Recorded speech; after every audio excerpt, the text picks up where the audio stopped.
में हम पढ़ रहे थे। हेलो, आवाज आ रही है बच्चों? हेलो। Yes sir. तो यस सर। लास्ट क्लास में हम पढ़ रहे थे कि different different type of forces क्या क्या होते हैं। तो जैसे कि नॉर्मल रिएक्शन होता है, फ्रिक्शन फोर्स होता है, अलग अलग टाइप के फोर्स होते हैं। तो आज हम आगे बढ़ते हैं और आज हम एक फोर्स के बारे में जानेंगे जिसका नाम है टेंशन फोर्स। तो विज्ञात बताओ विज्ञात विज्ञात हो बच्चे? विज्ञात हेलो सर। बताओ बच्चे, टेंशन फोर्स क्या होता है? आपको बताया था हमने।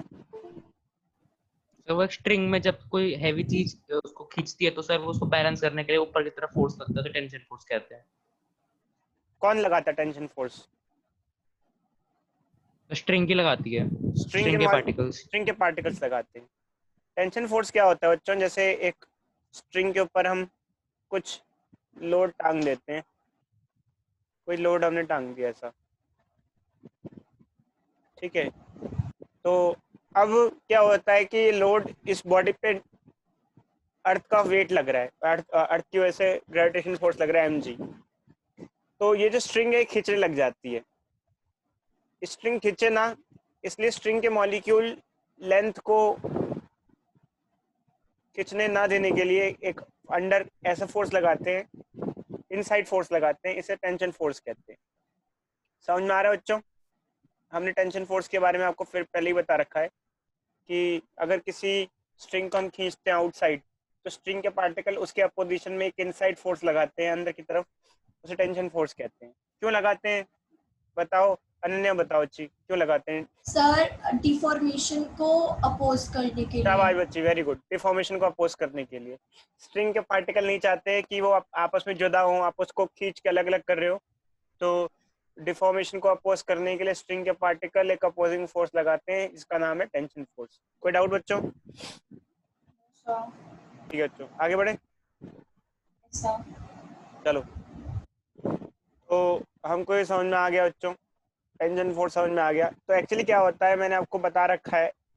इस एफबीडी क्या होता है? एलोरिका बताओ, what is meaning free FBD क्या होता है? बताओ अच्छी।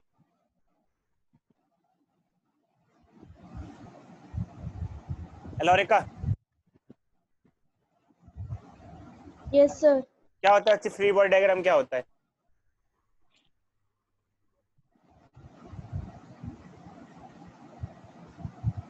नहीं बता पाओगी बच्ची? सर मैं भूल गई। शशांक बताएगा। शशांक बताओ भाई, फ्री बॉडी डायग्राम क्या होता है?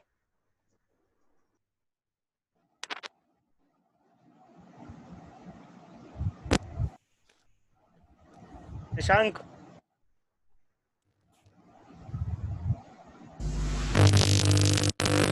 ये कौन है बच्चों? पीछे तो मैं ही बता देता हूँ भाई, किसी भी भरोसा नहीं मुझे। Sir free body diagram.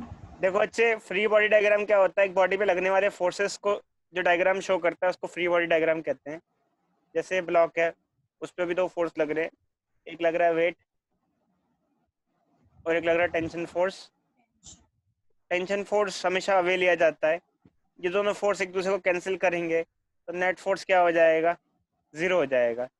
Net force अगर जीरो हो जाएगा तो बॉडी रेस्ट पे है, तो रेस्ट पे ही रहेगी। किसी को कोई रेस्ट डाउट? पे ही रहेगी। सर किसी को कोई डाउट बच्चों? बोलो। अभी ये जो ब्लॉक लटका हुआ है, ये इस पे नेट फोर्स जीरो है क्योंकि तभी ये रेस्ट पे है। ये ब्लॉक रेस्ट पे है ना, नीचे कहीं जा तो नहीं रहा ये ब्लॉक। ये ब्लॉक जो है ये रेस्ट पे है। अगर ये ब्लॉक रेस्ट पे है तो इस पे नेट फोर्स जीरो होना चाहिए। नेट फोर्स जीरो कैसे होगा?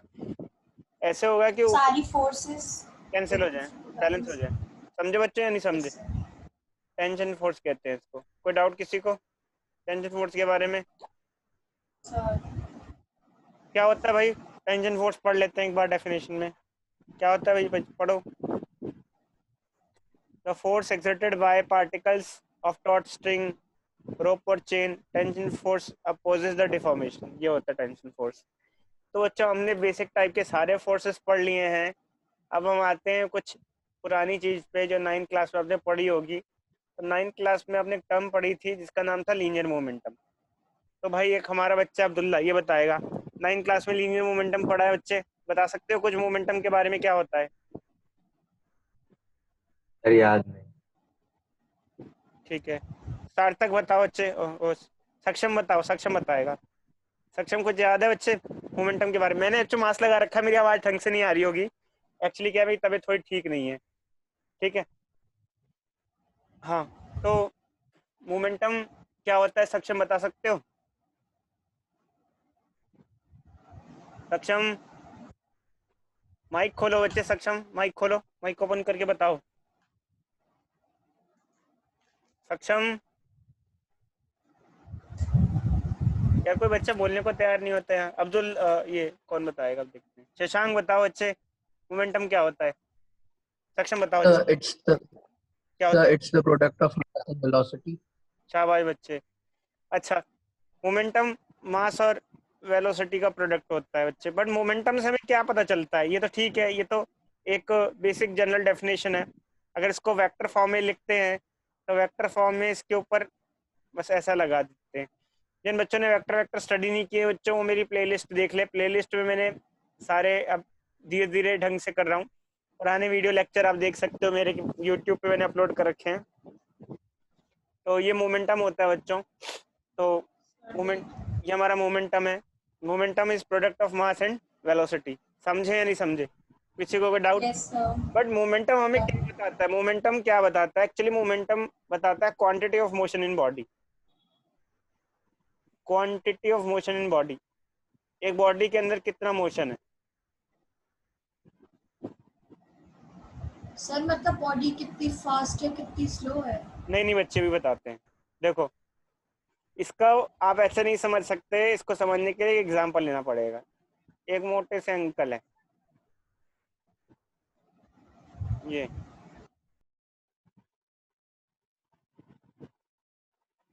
और एक छोटा सा बच्चा है,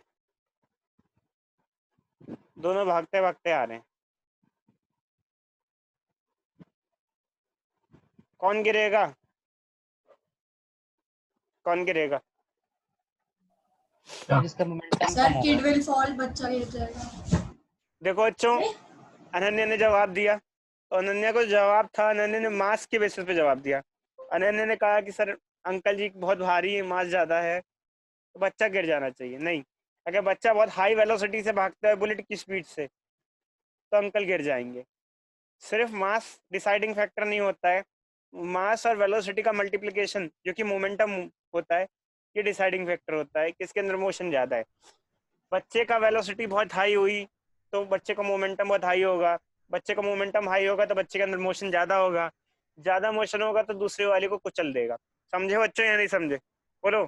सर फिर चाहे कितना भी मास बड़ा हो। नहीं बच्चे, ओवरऑल एमवी ज्यादा होना चाहिए, मास वास से कुछ मतलब नहीं है, एम और वी। अब बुलेट ही है, बुलेट कितनी हल्की होती है, भारी से भारी चीज को छेद के चली जाती है। समझे या नहीं समझे?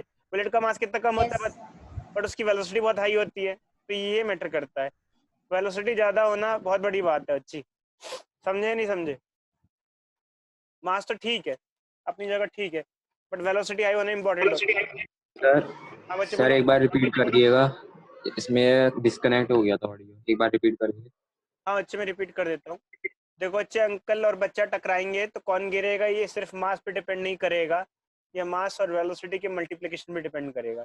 जिसका मास और वेलोसिटी का मल्टीप्लिकेशन ज्यादा होगा उसके अंदर ज्यादा मोशन होगा, वो बचा रहेगा। जिसका एमवी कम होगा वो गिर जाएगा। समझे बच्चों? तो मोमेंटम मोशन, ओवरऑल मोशन बताता है कि बॉडी के अंदर ओवरऑल मोशन कितना है। कोई बच्चा बताएगा कि मोमेंटम की यूनिट क्या होगी? यूनिट क्या होगी? बोलो।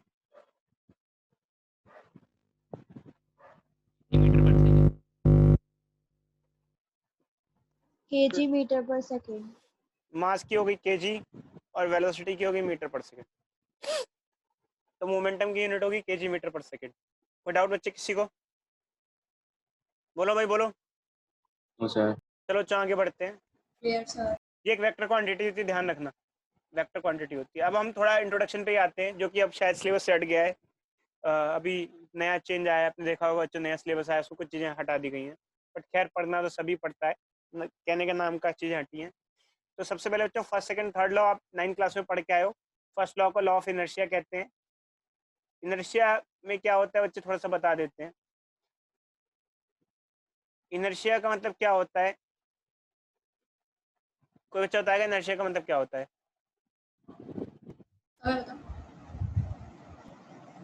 इनर्शिया, अगर बॉडी हाँ बोलो। रेस्ट सर अगर रहेगी बॉडी रेस्ट पे है तो रेस्ट पे ही रहना चाहती है, और मोशन में है तो मोशन में ही रहना चाहती है मोशन में रहना चाहती है। कब तक? जब तक कोई एक्सटर्नल फोर्स कोई अप्लाई नहीं एक्सटर्नल होता। फोर्स जब ना तक कोई लगे। एक्सटर्नल फोर्स अप्लाई ना हो, तो इसे एक इनर्शिया कहते हैं। 3 टाइप के इनर्शिया होते हैं, ये सब ज़्यादा पढ़ने की जरूरत नहीं, बच्चों सिलेबस हट चुका है, सुपर ऊपर से पढ़ लो। Inertia of rest, inertia of motion, inertia of direction. कोई बच्चा बताएगा क्या होता है inertia of rest, inertia of motion, inertia of direction? कोशिश करेगा। सर अगर एक बॉडी रेस्ट पे है तो वो रेस्ट पे ही रहेगी जब तक कोई एक्सटर्नल फोर्स ना लगे, वेरी गुड। और अगर वो यूनिफॉर्म मोशन में है तो वो यूनिफॉर्म मोशन में चलती रहेगी जब तक कुछ चेंज नहीं आता, स्पीड नहीं बढ़ती या कुछ ऐसा चेंज नहीं होगा, और डायरेक्शन नहीं बदलेगी जब तक फोर्स नहीं कोई लगेगा। फोर्स नहीं देखो लगेगा। अच्छा, बात सिर्फ इतनी सी है कि इसके एग्जांपल्स थोड़े से इंपॉर्टेंट होते हैं, देख लेते हैं। इनर्शिया ऑफ रेस्ट क्या कहता है कि बॉडी अपने आप नहीं चल सकती है, अगर उस पर कोई फोर्स न लगे तो रेस्ट पे रहेगी, मोशन में है तो मोशन में रहेगी, और जिस डायरेक्शन में चल रही है उस डायरेक्शन में चलती रहेगी। इसके कुछ इलस्ट्रेशन होते हैं। इनर्शिया ऑफ रेस्ट का पहला इलस्ट्रेशन होता है कि अगर जैसे ही एकदम से बस चलती है, जैसे ही एकदम से बस चलती है तो जो उस पर इंसान होता है वो पीछे की तरफ धकेल जाता है। क्यों? सक्षम बताएगा। सक्षम, मान लो बस रेस्ट पे है, एकदम से बस चलने लगी, पीछे की तरफ बैकवर्ड धक्का लगता है, क्यों?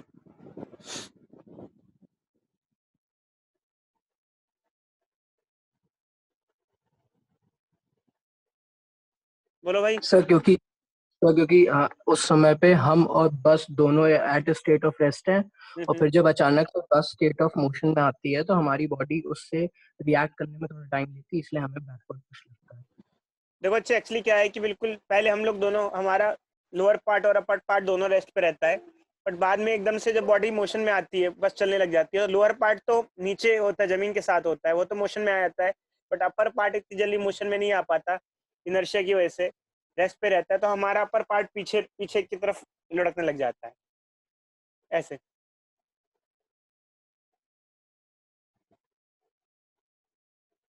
समझ में आ रहा है लोरिका? समझ में आ रहा सर है? मतलब लोअर पार्ट हमारा मोशन में हो जाता है और फिर अपर पार्ट रेस्ट में।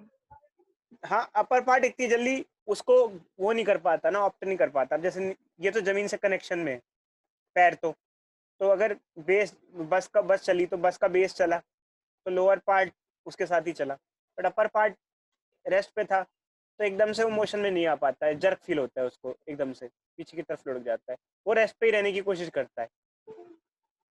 समझे नहीं समझे अच्छी? बोलो। Yes sir. वो अपर पार्ट अभी भी रेस्ट पे ही रहता है, उसको वो थोड़ी देर में मोशन में आता है, एकदम से मोशन में नहीं आता, तो रेस्ट पे रहने से वो पीछे हो जाता है, एकदम से बैक साइड हो जाता है। समझे?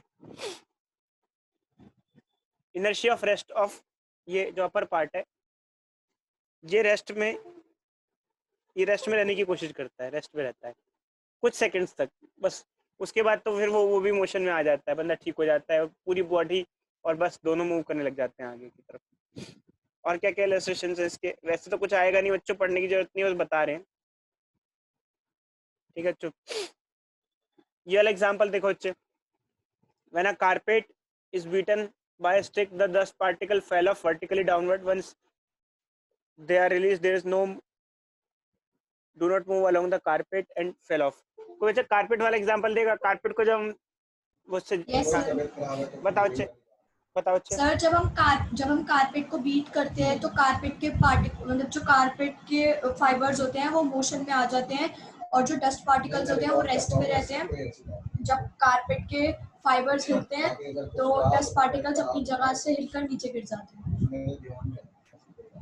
देखो बच्चे, एक्चुअली क्या होता है इसमें भी, जैसे इनर्शिया ऑफ रेस्ट लेते हैं हम लोग, या फिर जैसे कई बार आपने देखो कारपेट को झाड़ते दो तरीके से हैं, एक तो आप उससे स्टिक से झाड़ो, या फिर आप मतलब उछाल के झाड़ो, तो दोनों का अलग अलग इनर्शिया का कॉन्सेप्ट होता है। तो स्टिक से झाड़ने का कॉन्सेप्ट अनन्या ने बताया। लॉरिका बताओ, अच्छी आप बताओ, स्टिक से झाड़ने का क्या कॉन्सेप्ट होता है?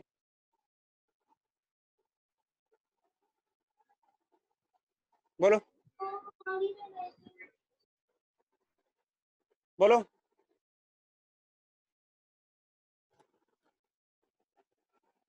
देखो बच्चों, मैं बताता हूँ, ये हमारी कारपेट है, हमने ऐसे वर्टिकल टांग दी, ठीक है? वर्टिकल वर्टिकल समझ में आ रहा है बच्चों? वर्टिकल टांगी, वर्टिकल कैसे टांग दी? ऐसे टांग दी। उसके बाद जैसे डंडी से पीटा, डंडी से पीटा तो कारपेट पीछे की तरफ पुश होगी, कारपेट पीछे की तरफ पुश होगी, और जो पार्टिकल है वो निकल जाएगा और सीधे सीधे सीधे सीधे नीचे गिर जाएगा, रेस्ट, इनर्शिया ऑफ रेस्ट की वजह से। समझे या नहीं समझे? बोलो बच्चों। Hello, yes sir. मैं फिर से रिपीट कर देता हूँ बच्चों। जो डंडी से झाड़ना है कारपेट को, कैसे रख के झाड़ना है? कारपेट वर्टिकल होनी चाहिए। कैसे होनी चाहिए? वर्टिकल, वर्टिकल होनी चाहिए। और डंडी से मारो, कारपेट पीछे जाएगी, कारपेट तो पीछे जाएगी, बट डस्ट पार्टिकल किधर जाएगा? नीचे जाएगा, क्योंकि वो रेस्ट पे ही रहेगा। कारपेट मोशन पे पीछे चली जाएगी, डस्ट पार्टिकल रेस्ट पे रह के सीधे सीधे नीचे आ जाएगा। समझे नहीं समझे? हेलो, हेलो, देखा है बच्चों? अगर आप ऐसा टांग दो और यूं मारो लकड़ी से उस पे, तो डस्ट झड़ती है नीचे। अरे भाई, डेली एग्जाम्पल है बच्चों। Yes sir. Next yes sir. Next next next, ठीक है? सर वो दूसरा वाला भी तो होता है कि जब फाइबर्स होते हैं सर, वैसा भी तो होता था। देखो बच्चों, और भी इलस्ट्रेशन है वैसे तो। एक इलस्ट्रेशन ये भी होता है इसके अंदर, जैसे एक कॉइन और सिक्के वाला इलस्ट्रेशन भी होता है, मतलब सॉरी, कॉइन वाला और ग्लास वाला, कॉइन और ग्लास वाला। ये ग्लास है, इसके ऊपर कवर है, एक कवर रख रखा है ऐसा सा, और एक सिक्का है, इसके अंदर एक सिक्का पड़ा हुआ है, ठीक है? इस नीचे जो कवर है इसको एकदम से हटा दो, यूं एकदम से धक्का दे दो, तो कॉइन सीधे सीधे सीधे सीधे नीचे गिर जाएगा। ये पता है आपको? Yes sir. इसमें क्या कॉन्सेप्ट होता है बताओ लॉरिका, क्या होगा? सर जब आप वो कार्डबोर्ड को हटा देंगे तो लियो। पीछे किसी की आवाज आ रही है क्या? Sorry sir. हाँ चुन। जब हम कार्डबोर्ड को हटा देंगे तो वो मोशन में होएगा, पर सिक्का पहले से ही रेस्ट पे था तो फिर वो नीचे गिर जाएगा, नीचे ही उसके अंदर गिर जाएगा, क्या कहते हैं, ग्लास के अंदर गिर ग्लास के जाएगा। अंदर। है बच्चों, बच्चों इस सिलेबस से हट गया है, इसको ज्यादा पढ़ने वढ़ने की जरूरत नहीं, पढ़ना वढ़ना नहीं, पढ़ने मत बैठ जाना इसको। आपके पास लिस्ट है जो जो सिलेबस से हट गया है? नहीं है तो डाउनलोड कर ले, नहीं तो मुझसे ले लेना। इनर्शिया ऑफ मोशन क्या होता है? अगर एक बॉडी मोशन में रहती है तो मोशन में रहती है जब तक उस पर कोई फोर्स ना लगे। तो इसका एक इलस्ट्रेशन होता है बच्चों, उल्टा वाला। देखो, जब बस चलती है तो हम आगे पीछे की तरफ झुकते हैं, और बस एकदम से रुकती है तो हम किधर झुकते हैं? जब हम आगे की तरफ। आगे की तरफ, फॉरवर्ड। बताओ लॉरिका, ऐसे क्यों झुक रहे हैं हम? ऐसे क्यों होते हैं? बस एकदम से रुकती है तो ब्रेक लगाया सर बस। सर क्योंकि हमारा जो लोअर पार्ट होता है वो रेस्ट पे होता है और अपर पार्ट मोशन में होता है। जब बस रुक जाती है तो फिर इनर्शिया की वजह से हम आगे की तरफ झुक जाते हैं। देखो अच्छा, एक्चुअली क्या होता है कि लोअर पार्ट जल्दी से रेस्ट पे आ जाता है क्योंकि वो जमीन से किनारे होता है, मतलब जमीन के पैर जमीन पे लगे होते हैं, बट अपर पार्ट जल्दी से रेस्ट पे नहीं आ पाता है क्योंकि ब्रेक लगाने में हम रोकने की कोशिश करते हैं, बट हमारे अपर बॉडी रेस्ट पे नहीं आ पाती है, इस चक्कर में वो आगे की तरफ झुक जाती है। समझे या नहीं समझे? और ये भी ज्यादा इस पे डिपेंड करता है मास पे। देखो बच्चों, इनर्शिया जो भी फैक्टर है, जो इनर्शिया है, इनर्शिया मास पे डिपेंड करता है। अब कोई हल्का बच्चा होगा ना, वो इतनी आसानी से नहीं उड़ेगा, गिरेगा। कोई भारी इंसान होगा, उस पर ज्यादा फर्क पड़ता है। Inertia is directly proportional to mass. जितना ज्यादा मास होगा उतना ये प्रॉब्लम्स उसको फेस करनी पड़ेंगी, इनर्शिया ज्यादा होगा, ठीक है? और क्या क्या इलस्ट्रेशंस होते हैं बच्चे? और भी कई सारी इलस्ट्रेशंस होती हैं, जैसे कि एक इलस्ट्रेशन ये होती है कि हम भागते भागते एकदम से नहीं रुक सकते हैं। जैसे हम रेसिंग करते हैं तो हम लोग अगर हम लाइन पार भी कर लेते हैं, विनिंग लाइन पे भी आ जाते हैं, तो क्या आप एकदम से ब्रेक लगा सकते हो? बताओ भाई, कोई बच्चा बताएगा एकदम से ब्रेक क्यों नहीं लगा सकते? कोई बच्चा बताएगा? शशांक बताओ बच्चे, भागते भागते एकदम से ब्रेक लगा सकते हो कि नहीं लगा सकते? तो क्यों नहीं लगा सकते, रीजन बताओ। सर एकदम से ब्रेक नहीं लगा सकते क्योंकि हमारी बॉडी मोशन में होती है। अगर हम ब्रेक लगाएंगे तो भी हम थोड़ी मोशन में ही रहेंगे। इवन क्या होता है बच्चों, जैसे अगर हम पैर मारना भी बंद कर देना, मतलब बहुत ज्यादा आप पुश ना भी मारे, क्योंकि विनिंग लाइन के बाद बंदे खुद पैर नहीं मारते हैं, पुश नहीं मारते, फिर भी उनके पैर अपने आप चलते जाते हैं, हमने देखा होगा। अपने आप ही आप रुक नहीं पाओगे, क्योंकि आपकी बॉडी ने मोशन मोमेंटम गेन कर लिया है। जब तक आप रेस्ट पे नहीं आओगे तब तक आप चलते ही रहोगे। इसे कहते हैं इनर्शिया ऑफ मोशन। समझे नहीं समझे बच्चों? Yes sir. आपको अपनी बॉडी को रोकने के लिए थोड़ा फोर्स लगाना पड़ेगा, तब तक नहीं रोक पाओगे अपनी बॉडी को। आप खुद की बॉडी नहीं रोक पाओगे। बोलो सर ये तीनों लॉज हमारे सिलेबस से कटे हैं कि सिर्फ इनर्शिया वाला? देखो बच्चों, एक्चुअली क्या है, मैं आपको बता भेज दूंगा क्या क्या कटा, आप देख लेना, उस हिसाब से मैच कर लेना, ठीक है? अच्छी वैसे भी आता नहीं है, वैसे भी अगर सिलेबस में है भी नहीं आता, बस ऊपर ऊपर से ही पढ़ना होता है, थोड़ा सा, ठीक है? और क्या एग्जांपल है बच्चों? इनर्शिया ऑफ डायरेक्शन क्या होता है? देखो बच्चों, इनर्शिया ऑफ डायरेक्शन में आपने एक चीज देखी होगी, कई बार मूवीज होती है, मूवीज में क्या होता है कि मान लो हीरो नीचे है, गाड़ी चला रहा है, और विलन छत के ऊपर है, ऐसे लटका हुआ है,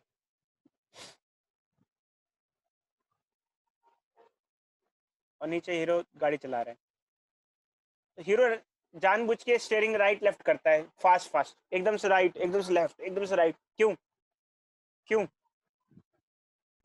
ताकि ऊपर जो है वो गिर जाए। जब वो राइट करेगा तो एकदम से राइट करेगा, एकदम से लेफ्ट करेगा, क्यों? ताकि ऊपर वाला नीचे गिर जाए। ऐसा कैसे, क्यों गिर जाता है बताना? क्योंकि ऊपर वाला डायरेक्शन के साथ होता है, जिस डायरेक्शन में कार है। हाँ अब्दुल्ला बोलो बच्चे, बोलो। सर ऊपर वाला जो है, जो विलन है, वो डायरेक्शन एकदम से जब बदलती है तो उसका मोशन से एकदम बदल नहीं पाता है। शाबाश बच्चे। जैसे मान लो एकदम से राइट किया, तो उसकी डायरेक्शन राइट वर्ड हो गई, लेफ्ट में चला जाएगा। उसकी डायरेक्शन एकदम से नहीं, एकदम मान लो एकदम पहले सीधे से चले, एकदम से राइट किया और विलन ने संभाल लिया, मान लो राइट, अब उसका मोमेंटम राइट साइड हो गया। एकदम से लेफ्ट किया तो उसका मोमेंटम राइट साइड रहेगा, और राइट पे फिसल के वो किधर आ जाएगा, नीचे आ जाएगा। या राइट लेफ्ट करते रहे तो कहीं ना कहीं तो फिसल के नीचे आ ही जाएगा। कितना होल्ड कर लेगा गाड़ी को, समझे नहीं समझे? बार बार मोमेंटम चेंज करोगे तो वो नहीं पकड़ पाएगा। समझे बच्चों? बोलो। सर जब हम राइट साइड टर्न करते हैं, शार्प टर्न राइट साइड, तो जो विलन था वो लेफ्ट साइड को गिरेगा या राइट साइड को? लेफ्ट को, है हम ना? जब शार्प राइट टर्न लेते हैं तो हम लेफ्ट की तरफ झुक जाते हैं, जिस डायरेक्शन में हम टर्न करते हैं उसके अपोजिट में झुकते हैं, क्योंकि एक्चुअली क्या होता है, हमारा पहले इनर्शिया उस डायरेक्शन में नहीं होता है, हमारा इनर्शिया नॉर्मल होता है पहले। तो वैसे तो बच्चों थोड़ा बहुत ऊपर ऊपर से ही पढ़ना है, बस आपको पता होना चाहिए सब इनर्शिया की वजह से होता है, क्योंकि अभी ये सब है नहीं सिलेबस में, तो बस थोड़ा बहुत बेसिक जनरल नॉलेज है, जैसे 9th क्लास में थी उतनी होनी चाहिए। कोई डाउट बच्चे किसी को बोलो, ठीक है? तो बच्चों आज जो क्लास है हमारी 40 मिनट वाली टाइम में हम खत्म कर देंगे, ज़्यादा नहीं लेंगे। मेरा गला खराब हो गया बच्चों, मेरी तबीयत ठीक नहीं है, काफ़ी खराब हो चुकी है। तो आगे बढ़े बच्चों, आगे बढ़े बच्चों। तो बच्चों आज हम इसके बाद हम पढ़ते हैं, ये इनर्शिया हो गया। अब हम आते हैं फर्स्ट लॉ ऑफ मोशन पे। ये भी सिलेबस में नहीं है फिलहाल शायद, बट खैर डेफिनेशन वगैरह तो वैसे ही याद नहीं करनी है, और एप्लीकेशन तो वैसे भी हमें करनी होती है। तो first law of motion law of inertia ही होता है, और कुछ नहीं होता है। फर्स्ट लॉ ऑफ मोशन यही कहता है कि अगर कोई बॉडी रेस्ट पे है तो रेस्ट पे रहेगी, मोशन में है तो मोशन में ही रहेगी, जब तक उस पर कोई फोर्स ना लगे। तो अच्छा मुझे एक बात बताओ बच्चों, अगर हम एक बॉल को रोल करते हैं तो रुक क्यों जाती है, स्टॉप क्यों हो जाती है? Because of friction. वो तो मोशन में मोशन में रहनी चाहिए, क्यों रुक गई? Sir because of friction, because it is acting on the opposite side. देखो बच्चों एक्चुअली क्या होता है, अगर बॉडी मोशन में है तो मोशन में तब रहती है जब उस पर कोई एक्सटर्नल फोर्स ना हो, बट जब एक बॉडी को रोल करते हैं तो उस पर क्या फोर्स होता है? फ्रिक्शन फोर्स होता है, जो कि एक्सटर्नल फोर्स है। इस फोर्स की वजह से बॉडी रुक जाती है। समझे नहीं समझे? अगर मान लो फ्रिक्शन ना लगता तो क्या होता, अगर फ्रिक्शन नहीं लगता तो क्या होता, बताओ। सर बॉल घूमती ही रहती। बॉल, मान लो अनन्या ने बॉल छोड़ी तो वो अर्थ के कितने भी चक्कर लगा लोगों के आ जाती वापस, उसी स्पीड से चलती रहती। अच्छा बच्चों, एक आपको एक चीज बताते हैं। मान लो हम फ्री स्पेस में चलेगा, फ्री स्पेस का मतलब बताएगा कोई बच्चा? मान लो ये एक बच्ची है लॉरी का, ये बन गई एस्ट्रोनॉट और ये बाहर चली गई, देखो ऐसे पहन के कुछ, ठीक है, और वहां उसने एक बॉल को फेंका, ऐसे बाहर चली गई। सर वो कभी रुकेगी नहीं, हाँ अच्छी शाबाश। चलती क्यों नहीं रहेगी। रुकेगी, चलती क्यों रहेगी? बॉल को फेंका तो चलती क्यों रहेगी वो बॉल? क्योंकि स्पेस में कोई फोर्स ही नहीं लगता। कुछ भी अपोज करने के लिए नहीं क्योंकि स्पेस है। में, फ्री स्पेस में कोई फ्रिक्शन विक्शन नहीं होता, कोई अपोजिंग फोर्स नहीं होता है, फ्रिक्शन अवेलेबल नहीं होता, तो बॉल चलती रहेगी। प्लूटो भी पार कर जाएगी, तो मान लो हजारों सालों बाद, करोड़ों सालों बाद वो बॉल किसी और प्लानिट पे पहुंच जाएगी, कहीं भी पहुंच जाएगी वो। समझे बच्चों? Hello, yes sir. चलो आगे बढ़ते हैं। Yes sir. Yes sir. ठीक है, तो कुछ आइडिया लग गया होगा बच्चों आप लोगों को, कुछ आइडिया लग गया होगा बच्चों आप लोगों को। नेक्स्ट देखो बच्चों, इसके बाद आते हैं सेकंड लॉ ऑफ मोशन। ये थोड़ा सा इंपॉर्टेंट आ जाता है और यहाँ से मेन चैप्टर चालू होता है हमारा सेकंड लॉ ऑफ मोशन से। हमारा मेन चैप्टर चालू होता है सेकंड लॉ ऑफ मोशन से। तो सेकंड लॉ ऑफ मोशन क्या होता है बच्चे, हम आपको बताते हैं, ठीक है? याद आ रहा है बच्चों, किसी ने सेकंड लॉ पढ़ा है? कुछ idea? Mass into acceleration force equals. देखो बच्चे हम बताते हैं, सेकंड लॉ को स्टार्ट करने से पहले आपको कुछ चीजें पता होनी चाहिए। जैसे कि जब हम एक बॉडी पे फोर्स लगाते हैं तो उसका मोशन चेंज होता है। मोशन चेंज का मतलब क्या क्या हो सकता है, जैसे कि हमने पहले भी डिस्कस किया है, क्या क्या हो सकता है, बोलो बोलो। Sir direction, speed. रेस्ट पे है तो हो सकता है मोशन में आ जाए, ठीक है? पोजीशन बदलना। मोशन में है तो हो सकता है रेस्ट पे हो जाए, और हो सकता है स्पीड चेंज हो जाए, हो सकता है डायरेक्शन चेंज हो जाए, कुछ भी हो सकता है, नहीं हो सकता बच्चों। Yes sir. इन सब चीजों में बॉडी का मोमेंटम चेंज हो जाता है। क्यों, कोई बच्चा बताएगा? इसमें हर चीज में बॉडी का मोमेंटम कैसे चेंज हो रहा है? सर मतलब क्योंकि स्पीड चेंज हो रही है। ऑब्वियस सी बात है, वेलोसिटी चेंज हो रही है। फोर्स लगाने से वेलोसिटी चेंज होती है, ध्यान रखना बच्चों। Yes sir. फोर्स लगाने से वेलोसिटी चेंज होती है, पक्की चेंज होती है।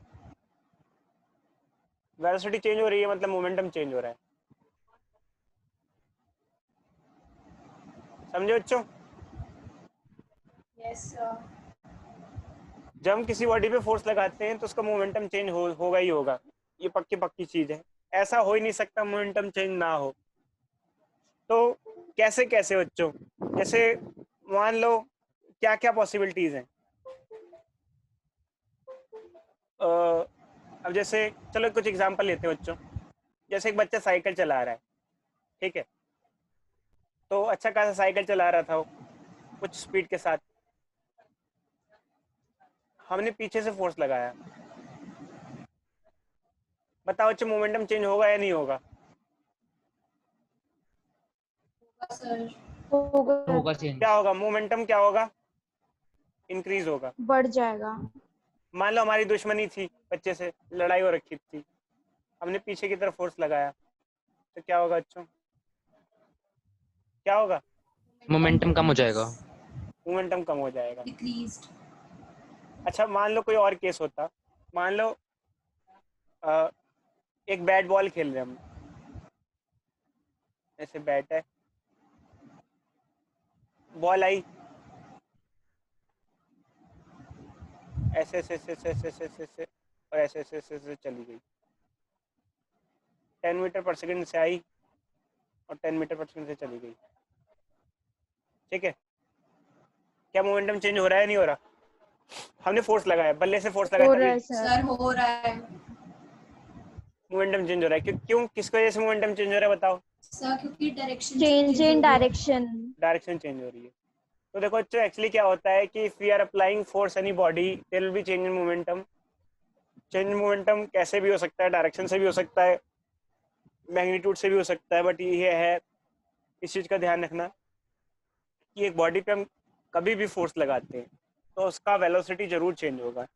नेट फोर्स अगर है, नेट फोर्स जीरो नहीं, नॉन जीरो है, तो उसका वेलोसिटी, उस बॉडी की वेलोसिटी जरूर चेंज होगी। वेलोसिटी चेंज होगी तो मोमेंटम भी चेंज जरूर होगा। ये बात समझे या नहीं समझे? सर आपकी वॉइस कट रही है। मेरी वॉइस कट रही है? अच्छा, हेलो हेलो सर। अभी भी कट रही है? Yes sir. एक मिनट रुको। ठीक है हेलो, ठीक है, चलो आगे बढ़ते हैं। बच्चों आज ना मैं ज़्यादा नहीं पढ़ाऊंगा, बस इतना ही पढ़ाऊंगा जितना अभी बचा हुआ है। मेरा गला ठीक नहीं है, मेरे को अभी मेरी तबीयत ठीक नहीं है, काफ़ी ख़राब हो रखी है। ठीक है, तो बाकी हम आगे नेक्स्ट क्लास में कंटिन्यू करेंगे, तो क्योंकि वैसे भी नया टॉपिक है, मैं पढ़ा नहीं पाऊंगा। मैं पढ़ाऊंगा अभी तो समझ में नहीं आएगा आप लोगों को अभी। ठीक है, ओके सर, नो प्रॉब्लम। आगे बढ़ते हैं बच्चों, आगे बढ़ते हैं। तो देखो बच्चे, एक्चुअली क्या है कि इतनी बात आपको समझ में आ गई होगी कि हम एक बॉडी पे अगर फोर्स लगाते हैं तो फोर्स लगाने से मोमेंटम चेंज होता है। फोर्स लगाने से मोमेंटम चेंज होता है, मोमेंटम चेंज होता है। बट एक्चुअली क्या होता है कि कितना जल्दी मोमेंटम चेंज होगा ये डिपेंड करता है कि फोर्स कितना है। मोमेंटम तो चेंज होना ही होना है, कितनी फास्ट रेट से मोमेंटम चेंज होगा, कितनी फास्ट रेट से होगा, ये डिपेंड करता है कि चेंज ऑफ मोमेंटम, फोर्स कितनी जल्दी मोमेंटम चेंज होगा, ये डिपेंड करता है फोर्स का मैग्नीट्यूड क्या है। एक्चुअली क्या होता है बच्चों, अब दो गाड़ियां हैं, एक मारुति सुजुकी, ठीक है, इसको 0 से लेके 100 तक पहुंचने में मान लो लग जाते हैं 10 सेकंड, ठीक है, और एक लैम्बोर्गिनी, ऐसे इसको 0 से 100 तक पहुंचने में लगते हैं 2 सेकंड्स मान लो।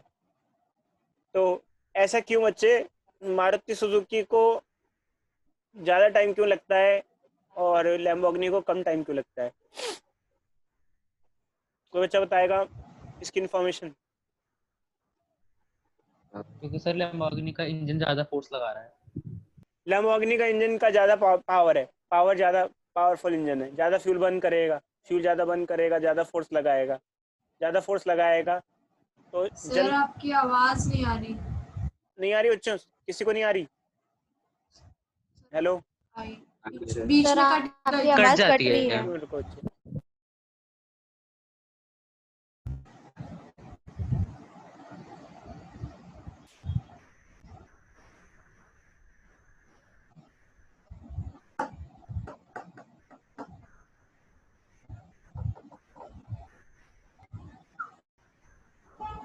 हेलो, आवाज आ रही है बच्चों? Yes sir. Yes sir. तो ज्यादा फोर्स डिलीवर करेगा तो जल्दी मोमेंटम चेंज होगा, मोमेंटम चेंज फास्ट होगा। समझे नहीं समझे बच्चों, बोलो। तो लैम्बोर्गिनी का मोमेंटम चेंज फास्ट होगा। आज बच्चों हम कंटिन्यू नहीं करेंगे, इसके बाद आपको रिजॉइन नहीं करना, ध्यान रखना। आगे बढ़े। Yes sir. अच्छा बच्चों, एक मिनट रुको, ये रहा।